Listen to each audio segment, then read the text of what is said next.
Seorang bocah kelas 3 SD dari Bandung, usianya bahkan belum 2 digit, berdiri sejajar dengan anak-anak terbaik dunia, dan namanya dipanggil sebagai top 2 dunia. Bukan di Jakarta, bukan di Asia, tapi di Amerika Serikat. Dan ceritanya belum berhenti di situ, karena bocah ini bahkan mendapat undangan langka untuk menjejakkan kaki ke NASA. Ya, ini bukan karangan.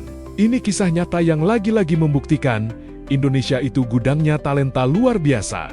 Namanya Nathanael Wiraatmadja. Siswa kelas 3 SD KBPK Penabur Banda Bandung ini sukses mengharumkan nama Indonesia setelah meraih juara 2 dunia atau top 2 world di ajang Grand Final Neoscience Olympiad 2025 yang digelar di Orlando, Amerika Serikat, sebuah kompetisi sains internasional bergengsi yang mempertemukan pelajar-pelajar terbaik dari berbagai negara.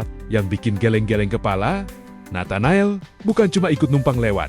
Ia harus bersaing dengan peserta yang sebagian besar berasal dari kelas 4 dan 5 SD. Secara usia dan jenjang, Nathanael berada 1 hingga 2 tingkat di bawah para rivalnya. Tapi justru disitulah ceritanya jadi istimewa. Dari ratusan peserta, Nathanael menjadi satu-satunya siswa kelas 3 SD yang mampu menembus peringkat 3 besar dunia. Prestasi ini otomatis membuka pintu yang sangat jarang terbuka bagi pelajar Indonesia seusianya. Nathanael mendapat undangan kunjungan edukatif ke NASA, lembaga antariksa paling bergengsi di dunia.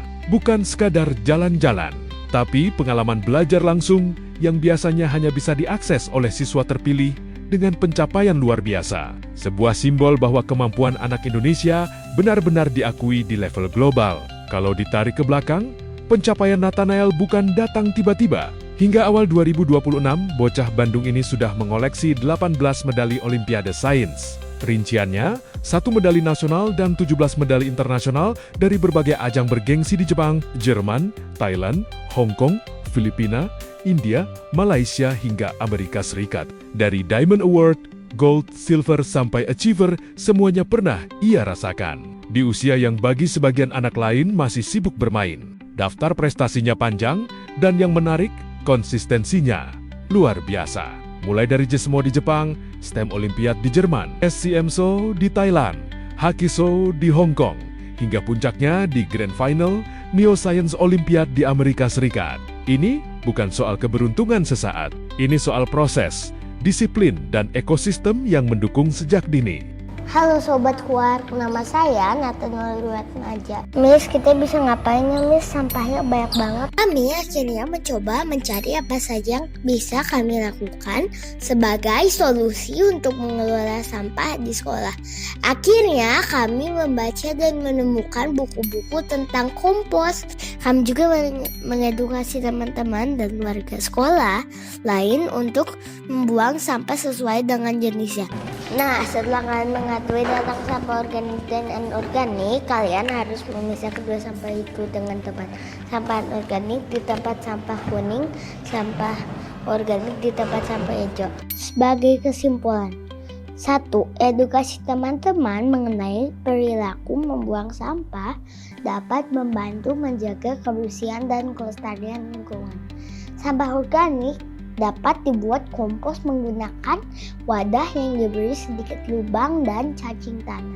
Kami nilai kembali, ternyata teman-teman di sekolah kami semakin terbiasa membuang sampah sesuai dengan jenisnya dan ikut tertarik membuat kompos. Lingkungan sekolah kami menjadi lebih bersih. Jadi, Sobat Kuark, ayo menjaga kelestarian lingkungan dengan membuang sampah pada tempatnya dan sesuai jenisnya. Kita juga bisa membantu proses penguraian sampah mandiri dengan membuat kompos. Sobat Kuark juga dapat mempelajari dan mencoba cara-cara lain selain kompos untuk mengurai sampah. Ayo kita berani belajar, bereksplorasi, dan beraksi untuk bumi. Terima kasih. Berikut peraih penghargaan kategori Gold Medal.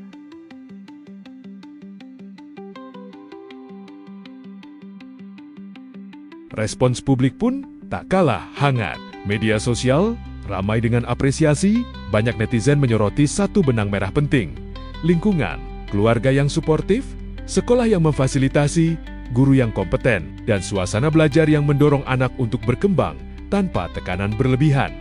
Ada yang menyebut Nathanael calon profesor muda, ada yang berharap pemerintah lebih serius mengapresiasi pelajar berprestasi seperti ini.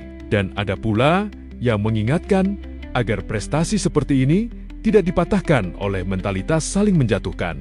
Pihak sekolah sendiri menegaskan usia muda bukan penghalang untuk berprestasi di level dunia. Dengan bimbingan yang tepat dan kerja keras yang konsisten, anak-anak Indonesia punya peluang yang sama besar untuk berdiri sejajar dengan generasi terbaik dari negara manapun. Kisah Nathanael Wiraatmaja bukan cuma soal medali, piala, atau undangan ke NASA. Ini tentang pesan besar bahwa mimpi setinggi apapun bisa dimulai dari ruang kelas kecil, dari meja belajar sederhana, dari Bandung, dan melesat sampai ke panggung dunia. Dan hari ini, Indonesia boleh bilang dengan bangga, bocah Bandung ini benar-benar guncang Amerika.